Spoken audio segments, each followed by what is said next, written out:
수상한 고객이라는 영화가 있습니다. 이 영화의 주인공은 보험 설계사인데 뭐 승승장구하며 달려갑니다. 그러다가 뜻하지 않은 일에 발목이 잡혀서 이러지도 저러지도 못하는 상황에 놓이게 되죠. 예전에 생명보험을 들었던 고객이 찾아와서 문의를 합니다. 자살을 하면 보험금을 받을 수 있습니까? 물어보는 거죠. 보험설계사가 얘기합니다. 그렇게 하면 받을 수 없습니다. 근데 어르신 약주 좀 하십니까? 이렇게.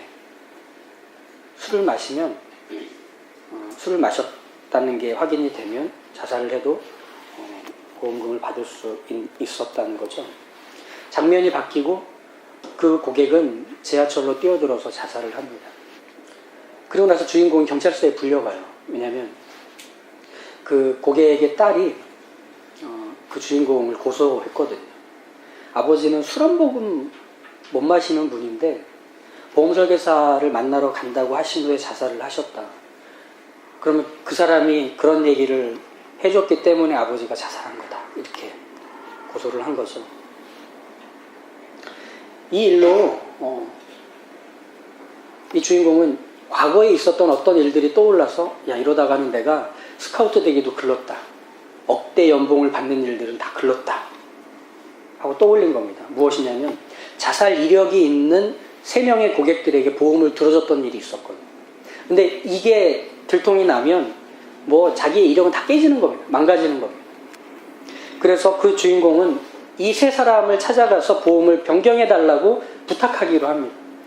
근데 찾아갔던 그 3명의 고객들을 보니까 뭐 형편이 딱하기 그지없는 거예요. 4명의 아이를 둔 계약직 환경미화원 아줌마. 틱장애를 가지고 끊임없이 그냥 욕을 남발하는 노숙 생활을 하고 있는 청년. 그런데 그는 구걸을 합니다. 왜? 이혼한 누나와 조카를 먹여 살려야 하기 때문에. 그리고 빚쟁이들에 쫓겨서 자기 동생과 함께 빈 버스에서 생활하고 있는 뮤지션인 여자 청년. 정말이지 불쌍한 형편들 뿐입니다. 거기서 주인공은 처음에는 이제 보험을 변경시키기 위해서 그들을 설득하다가 그들의 인생 가운데 쭉 함께 빠져들어갑니다.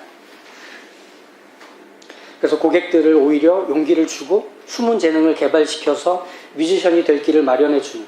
그래서 해피엔딩으로 끝납니다. 다 고객들이 잘 되고 이 보험 설계사는 회사를 나오고 다른 일을 하게 되는. 그래서 3명의 고객들에게 또 그 가정들에게 고마운 사람이 된다.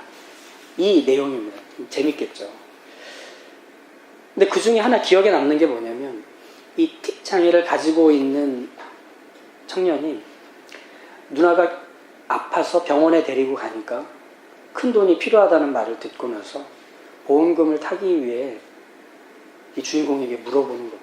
그러니까 주인공이 정신 차려 그런 거 없어 그러지 마 이렇게 합니다. 그런데 느낌이 이상해서 가보니 지하철로 갔다는 거죠. 달려갑니다. 맞은편에 그 청년이 있는 걸 보고 막 고함을 지르지만 이 청년은 듣지 않습니다. 그래서 계단을 뛰어 올라서 달려가면서 살리기 위해서 그를 붙들어주기 위해서 헐떡거리며 갑니다. 근데 다행히 이 청년은 지하철에 몸을 던지지 않았죠. 그때 이 주인공이 그 청년을 향해서 뭐라고 하느냐면 살아줘서 고맙다 영탁아 식빵 이렇게 합니다. 식빵이 뭔지 아시죠? 먹는 식빵이 욕이에요. 욕. 제가 어떻게 욕을 제 입술에서 우리는 그런 인생을 살아보기를 다들 꿈꿉니다. 뭐냐면 누군가에게 고마움을 받는 사람 말이죠. 우린 가족들 외에 누군가에게 살아줘서 고맙다는 말을 해본 적이 있나요? 사실 그런 말 잘 안 하는, 가족들에게도 안 하죠. 아침마다 이뻐라 살아줘서 고맙다 이렇게 하는 사람 어디 있습니까? 엄마가 성적표를 봤나? 뭐 이런 의심이 들게 하는 것 뿐이죠. 그런데 네가 살아있어줘서 고맙다. 계속 곁에 있어줬으면 좋겠다. 라고 말할 수 있는 사람은 대단한 인생을 산 겁니다. 누군가의 생존에 자기의 인생의 한 부분을 할애해서 주목하고 있다는 건 정말 훌륭하게 살았던 삶이겠죠. 멋있는 삶이겠죠. 그리고 그렇게 말해줘서 고맙다라는 말을 듣는 그것만큼 큰 인생이 어디 있습니까? 멋진 삶이 어디 있습니까? 근데 누구도 그렇게 살기가 참 벅찹니다. 나 하나 살아가기 만만치 않은데 뭐 누구 삶의 형편을 살피겠습니까? 우리도 마찬가지입니다. 우리는 하나님을 위해서 살 뿐입니다. 그런 말 들으려고 사는 사람들 아닙니다. 하나님이 우리를 살게 하시니 우린 하나님을 위해서 산다. 이게 우리 지난주에 함께 나눴던 말씀이죠. 근데 그게 바로 이런 일을 일으키는 겁니다. 뭐냐? 누군가의 생존에 관심을 기울이는 사람이 되게 한다는 겁니다. 우리는 하나님을 위하여 살 뿐인데 그것으로 인해 바로 내 곁에 있는 사람이 사라져서 고마운 마음이 내가 들기 시작하는 겁니다. 그건 내가 하고 싶어서가 아니라 그렇게 돼버린 겁니다. 어떻게든 그가 살아있기를 바라고 잘 살아주기를 바라고 잘 살아가고 있는지를 궁금하게 여기는 사람이 된다는 거죠. 가족도 아닌데 어떻게 그게 가능할까요? 우린 과연 누군가에게 그런 고마운 사람으로 살아갈 수 있을까? 하나님을 위해서 산다는 것만으로 그게 가능할까? 이게 바로 5절과 6절에 나오는 내용입니다. 다시 한번 읽어보면 이제 그의 거룩하신 사도들과 선지자들에게 성령으로 나타내신 것 같이 다른 세대에서는 사람의 아들들에게 알리지 아니하셨으니 성령으로 나타내신 일로 인하여 무슨 결과가 6절에 나오느냐면 이방인들이 복음으로 말미암아 그리스도 예수 안에서 함께 상속자가 되고 함께 지체가 되고 함께 약속에 참여하는 자가 됨이라. 우리가 하나님을 위하여 살았는데 성령 안에 붙들려 살았는데 그게 무슨 일을 이루게 되었다라고 얘기합니까? 내 곁에 있는 사람들이 하나님의 은혜에 함께 참여하는 사람이 되도록 했다는 겁니다. 하나님께서 우리에게 주시는 모든 복과 유업을 함께 나누는 상속자, 하나님의 가족이 되게 했다는 겁니다. 나처럼 하나님이 주신 약속이 실현되는 자리에 그도 있게 해줬다는 겁니다. 이게 우리의 변화된 모습입니다. 어떻게 이런 일이 가능했을까요? 복음을 통해서 가능했던 겁니다. 복음이 뭐죠? 하나님이 나에게 은혜를 베푸셨다. 예수 그리스도의 죽으심과 부활이 나를 죄에서 건지셨다. 성령의 조명하심을 받아 내가 믿음을 갖고 하나님의 자녀 되었음을 확인했다. 이게 복음 아닙니까? 믿으면 이런 구원이 이루어진다 아닙니까? 그런데 이 복음이 무슨 일을 하느냐면 내가 구원받은 사실이 네가 구원받을 사실과 같다는 걸 복음이 말해주기 때문이에요. 이게 놀라운 일입니다. 그래서 너와 내가 같다고 묶어주는 겁니다. 같지 않으면 같게 만들기로 내가 그 일에 참여하는 겁니다. 자, 이렇게 한번 생각해 보시죠. 나는 100m를 10초대에 주파를 해서 구원받았고 너는 가난한 사람을 잘 도와줘서 구원받았으면 너라는 존재가 있는 게 내 구원을 불편하게 만드는 겁니다. 이해가 되시죠?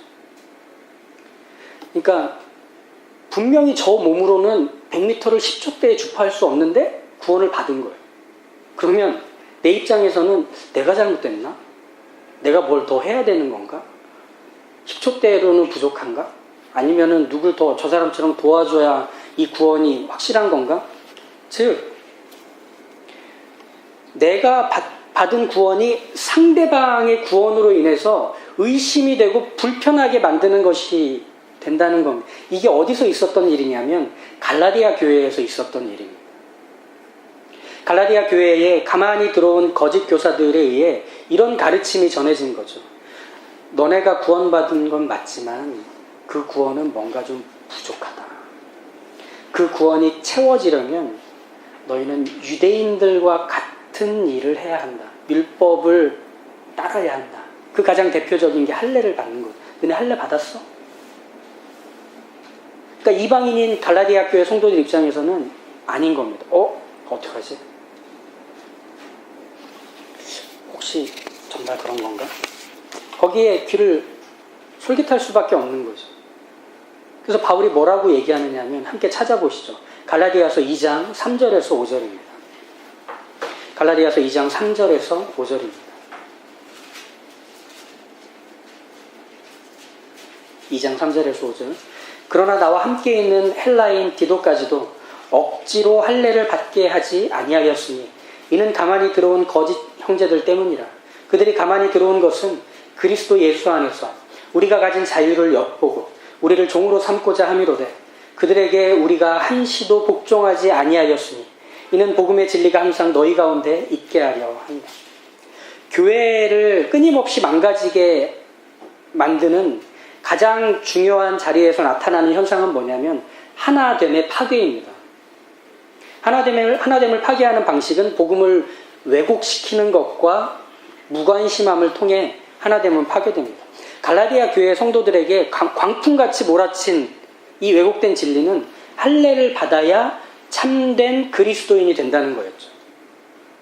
이방인이 그들의 마음 안에서는 정말 그럴 수 있나 보다. 매력적으로 다가온 겁니다. 하나님께서 자기들을 위해서 해주신 구원이 너무 감사한데 그게 너무 감사한 거예요. 이해가 되시나요? 너무 감사한데 너무 감사한 거예요. 그러니까 의심이 되는 거죠. 불안한 거죠. 이렇게 큰 걸 내가? 왜?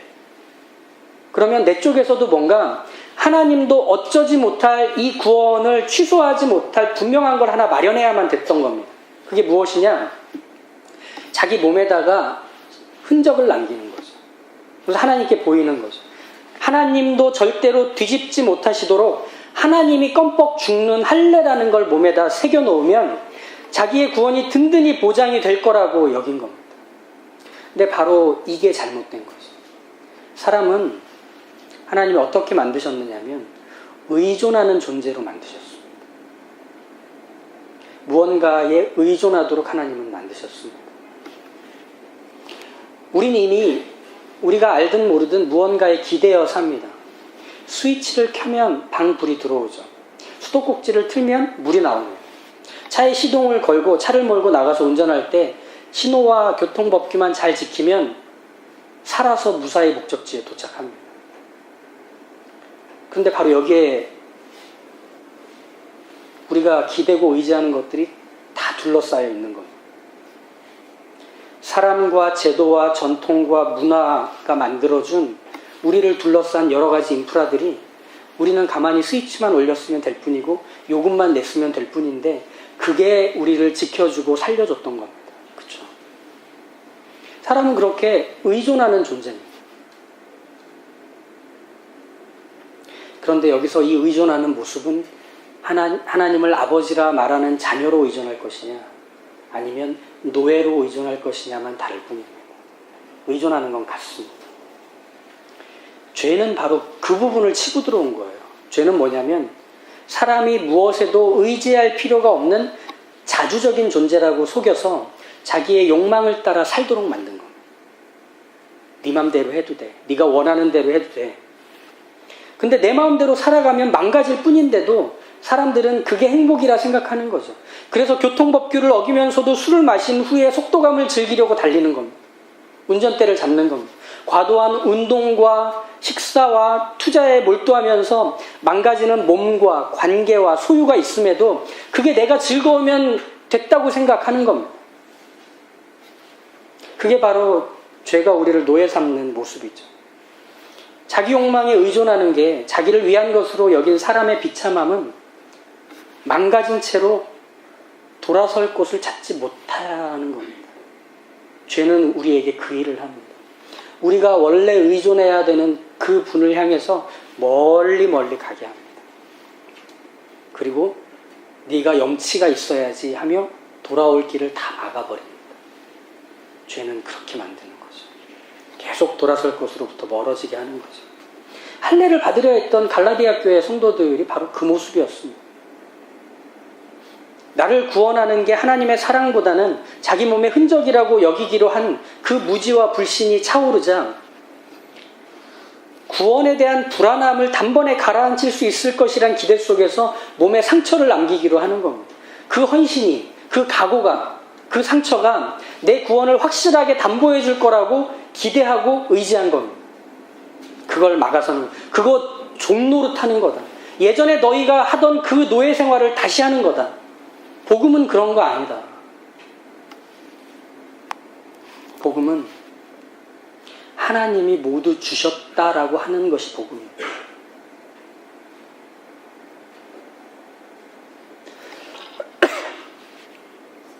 그렇기 때문에 우리는 하나님께서 우리에게 이루신 일들을 통해서 하나님이 그 구원의 완성을 이루신 걸 아는 거지, 우리 자신의 어떤 희생과 헌신과 수고를 통해서 구원이 보장되는 게 아니라는 걸 알아야 합니다. 구원은 뭘 기반으로 하느냐면 하나님 자신의 희생을 기반으로 하기 때문입니다. 목이 메여서.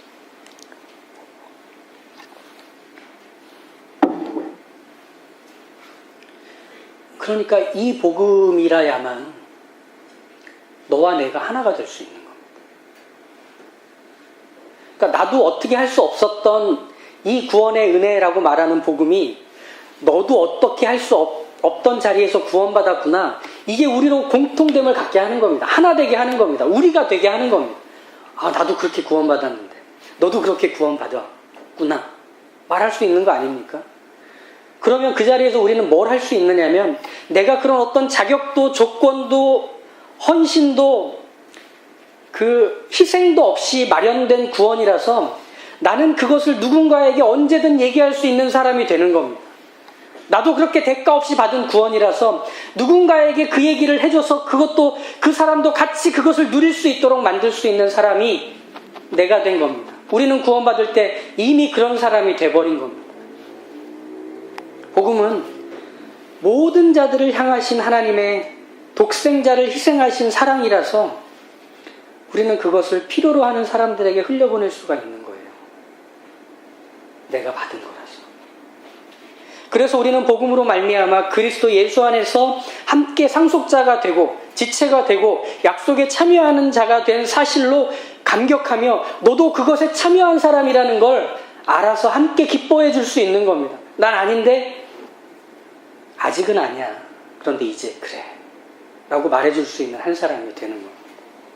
나의 나 되는 것이 주의 은혜임을 고백하는 사람만 너의 너 되는 것도 주의 은혜일 것이라고 말해줄 수 있는 사람이라서 그런 거예요. 내가 한 일에 대한 베푸신 호의가 아니라서 그런 거예요. 그러니까 너도 넉넉히 받을 수 있는 겁니다. 그게 교회입니다. 그래서 교회는 서로가 한 일을 기뻐해주고 서로의 인생에서 일어난 일로 드러나는 하나님을 함께 즐거워하며 찬양하는 곳입니다. 이게 성도가 서로 교통하는 모습이죠. 그것으로 하나님이 영광 받으십니다.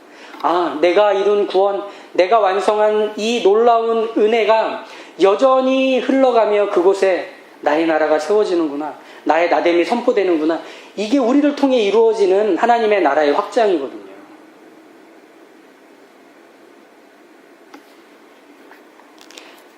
바로 이 일을 구체적으로 했던 한 사람을 우리는 기억합니다. 요나단이죠.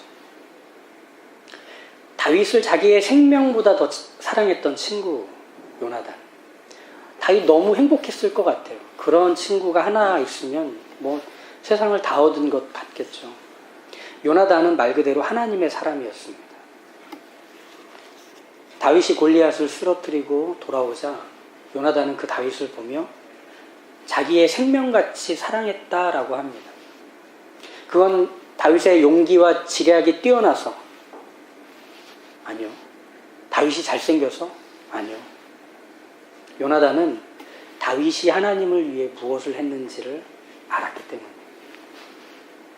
그게 요나단으로 하여금 가슴 뛰게 한 겁니다. 다윗의 존재를 기뻐했던 겁니다. 다윗은 하나님의 나라를 위해 세움받은 왕으로 골리앗을 쓰러뜨렸다는 걸 유일하게 알아준 사람이 요나단이었던 거예요. 심지어는 다윗도 그게 뭔지를 몰랐던 때 요나단은 그걸 알아주고 즐거워해 준 겁니다. 먼저. 그래서 요나단은 다윗에게 자기의 겉옷, 군복, 칼, 활, 띠 다 벗어줍니다. 그냥 너무 좋으니까 분별 없이 홀랑 다 내줬다 이런 게 아니라 요나단의 겉옷이라는 것은 왕가의 아이덴티티입니다.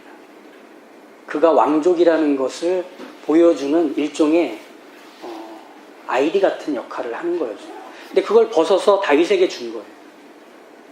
그리고 자기의 차고 있던 칼을 다윗에게 줬다라고 할 때 그 칼은 뭐냐면 이스라엘 내에서 사울과 요나단만 가지고 있던 강철검이었습니다.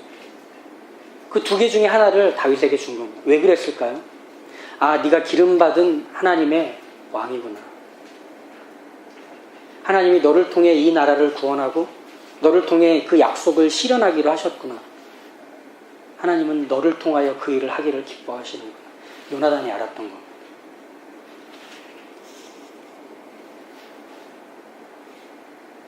요나단의 행동은 하나님을 위해 다윗이 무슨 일을 하는지 그 역할을 해내고 있는지를 먼저 알았던 바로 그 사람.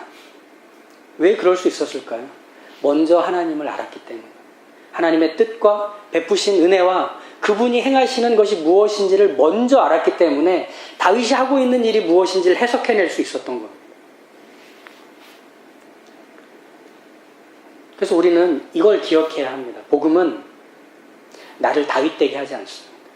복음은 나를 요나단 되게 합니다. 그래서 내 주변에 있는 사람들이 다윗이라는 것을 보는 안목을 갖게 해줍니다. 다윗이 다윗 되기까지 지켜주고 지지해주는 요나단으로 살 수 있었던 건 먼저 받은 은혜와 그 하나님의 일하심을 보는 안목 때문이었습니다. 그 일이 그것을 가능하게 하는 겁니다. 내게 주신 은혜와 사랑을 아는 만큼 은혜를 받은 자는 하나님을 위하여 살아가는 이들을 격려해주고 지지해줄 수 있기 때문입니다. 나 하나를 만족시키는 은혜, 나 하나를 깨달아 자유케 하는 은혜가 아니라 그것이 지금 무슨 일을 누구에게서 하고 있는지를 볼 줄 아는 안목, 그 사랑을 마련해주기 때문입니다. 그리하여 사울의 칼날을 피해서 억울하게 도망가는 다윗을 향해 요나단은 하나님을 떠올리도록 해주었습니다. 다윗에게. 말씀을 한번 찾아볼까요? 사무엘상 20장 12절에서 16절입니다.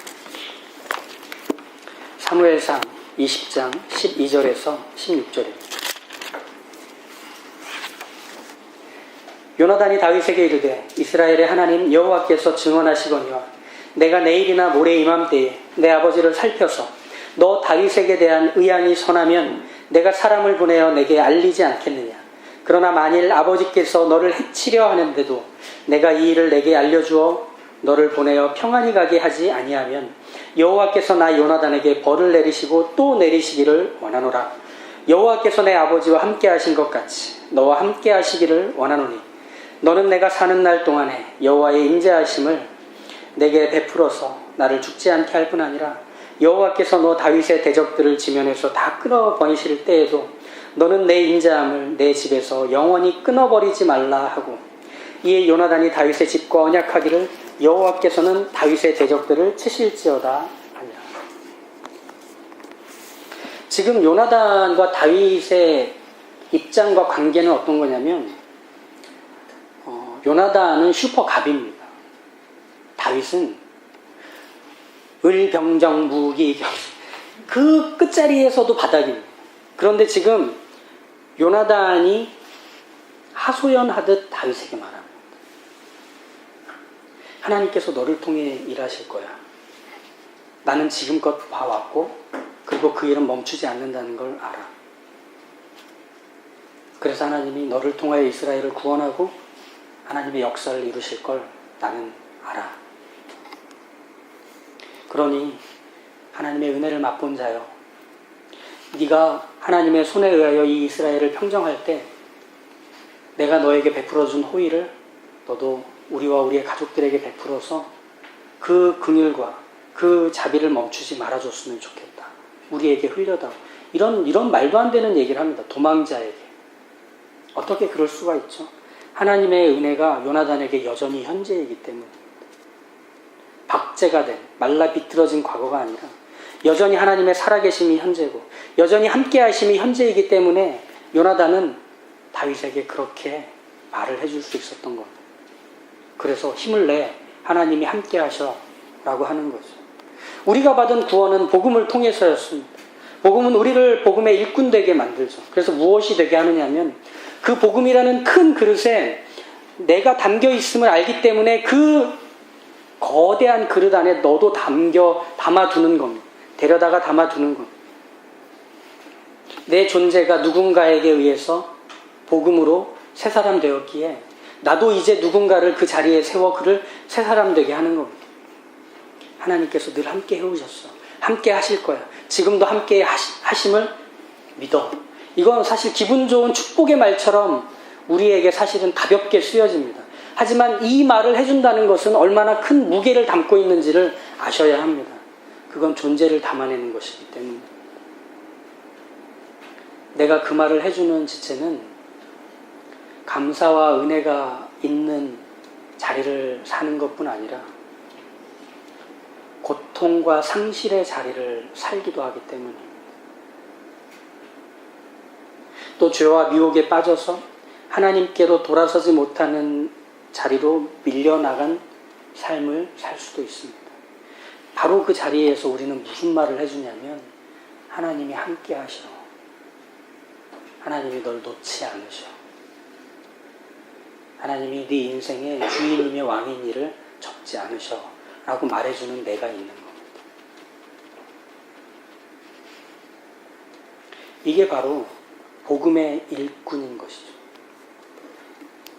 하나님의 복음이 여전히 하나님이 모든 걸 하시며 하나님이 하시는 그 일이 포기됨이 없다는 걸 말해주는 바로 그 사람이 복음의 일꾼인 겁니다.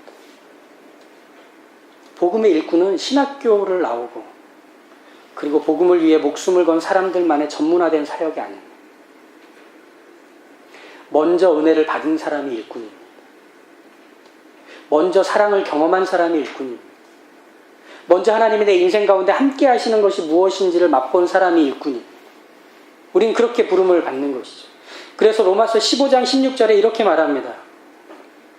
이 은혜는 곧 나로 이방인을 위하여 그리스도 예수의 일꾼이 되어 하나님의 복음의 제사장 직분을 하게 하사 이방인을 제물로 드리는 것이 성령 안에서 거룩하게 되어 받으실 만하게 하려 하십니다. 우리 주변에 있는 사람들은 나를 통해서라야만 복음을 전해 들을 수밖에 없습니다. 우리는 그 자리에 심겨진 겁니다. 그러니 끊임없이 몸부림을 치셔야 합니다. 하나님 오늘도 함께 해주시는 걸 보여주십시오. 하나님께서 주시는 말씀대로 내 인격과 내 일상과 내 직장과 내 가정이 말씀의 사실이 구현되는 것이 되고 그것을 내가 믿을 수 있게 하여 주십시오. 하나님 일하시는 걸 볼 줄 아는 믿음의 눈 갖게 하여 주십시오. 그래서 하나님이 일하시는 것들 앞에서 내 주변 사람들이 하나님의 살아계심을 볼 수 있게 해주십시오. 그들을 하나님께 올려드려야 할 아름다운 새 생명 되게 나로 그 자리에서 썩어 죽게 해주십시오. 우리는 이 각오가 있어야 하는 겁니다. 쉬운 일이 아닙니다. 만만한 일이 아닙니다. 우리 교회의 가장 크고 중요한 가치 중 하나는 다음 세대라는 이야기를 제가 계속 드리고 있습니다. 다음 세대를 위해 우리가 무언가를 하려면 이를테면 이를 악문 각오가 필요합니다. 우리 아이들은 우리가 쌓아 올린 자리에서 살지 않습니다.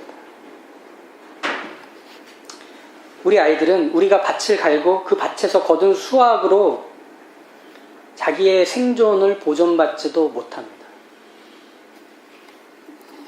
우리는 우리 아이들에게 줄 수 있는 게 흔적밖에 없습니다. 하나님과 함께 하는 것, 하나님의 은혜를 맛보는 것, 하나님을 알기 위해 몸부림치고 살았던 삶의 흔적들만 아이들에게 남길 뿐입니다. 즉 물고기를 입에 넣어주는 게 아니라 고기를 잡는 법을 가르쳐줄 뿐이라는 겁니다. 그게 일꾼된 우리의 수고입니다. 좋은 집에서 맛있는 음식을 먹여가며 몇 대는 쓰고도 남을 돈이 있어도 그게 내 흔적을 말해주지는 않습니다. 그리고 그게 내 아이의 평생의 생명을 보존해 주는 것도 아니며 영원한 생명을 더더욱 지켜주는 것도 아닙니다. 그냥 그 아이들이 자기 인생 살 때 좀 편하게 살겠죠. 좀 더 좋은 선택지를 가질 수 있겠죠. 근데 그게 전부입니다. 우리는 우리 아이들을 영원에 잇대어 살아가게 만들어야 합니다. 하나님과 함께하는 것이 무엇인지를 알고 소망하며 바라는 인생이 되도록 해야 합니다. 이 세상의 붕어빵처럼 찍혀서 그 세상이 요구하는 가치와 기준에 의해서 순위가 매겨져서 내가 어느 정도인지를 알며 그것이 나의 정체성이 된 채로 살아가도록 세상이 우리 아이들을 뺏겨서는 안 돼요. 우리가 누리고 있는 것이 무엇입니까? 하나님의 자녀로 얻는 유업을 받을 상속자들입니다. 그리스도의 몸된 지체들입니다. 하나님의 약속이 여전히 실행되고 있음을 아는 약속에 참여한 자들입니다. 이거 우리만 갖고 끝낼 겁니까? 아이들에게 줘야죠. 그러기 위해 은혜를 받아야 합니다. 그러기 위해 말씀을 깨닫기를 알기 위해 몸부림쳐야 합니다. 그렇게 하기 위해서 우리에게 더 많은 은혜를 달라고 구할 수 있어야 합니다. 그게 바로 7절에 나오는 복음을 위해 일꾼이 되었다라는 뜻입니다. 복음을 위해 일꾼이 되었다. 우리는 그렇게 복음을 전하기 위한 일꾼으로 이미 부름받았습니다. 되었다이기 때문이죠. 할 것이다. 아마 요것들만 좀 되면 조건이 되니 그때쯤 하게 될 것이다가 아니라 이미 되었다라고 우린 부름을 받은 사람들입니다. 그래서 저는 이런 꿈을 꿉니다. 우리 충분한 교회는 전 교인의 교사화가 이루어지기를. 교사라는 게 그 부서에 들어가서 봉사하는 것만을 얘기하는 게 아닙니다. 우리 교회 안에 허락하신 다음 세대들, 우리의 자녀들을 늘 살펴보며 그들을 위해 기도해 주는 것, 그리고 그들 곁에 있어 주는 겁니다. 밤에 잘 때 우리 아이들 이름 불러가며 이 아이들을 위해서 기도해 주는 거죠. 아직 많지 않기 때문에 지금이 적깁니다. 그러니 이 아이들을 이름을 불러가며 하나님께서 그들에게 그런 하나님이 되어주시기를 바랄 수 있는 게 교사입니다. 그 교사가 되어주십시오. 그리고 내 곁에 있는 지체들이 우리 아이의 교사라는 걸 기억하며 또 그들을 위해 기도하며 우리는 그렇게 기도가 두 겹, 세 겹으로 묶여가게 되는 우린 그런 교회를 꿈꿉니다. 그러니 이 복음의 일꾼으로 부름받았음을 아시고 하나님께서 우리로 하여금 그 일 이루시기까지 우리에게 충성을 요구하신다는 것을 믿음으로 기억하셔서 복음의 일꾼으로, 새 언약의 일꾼으로 사시길 주님의 이름으로 축복합니다. 기도하겠습니다.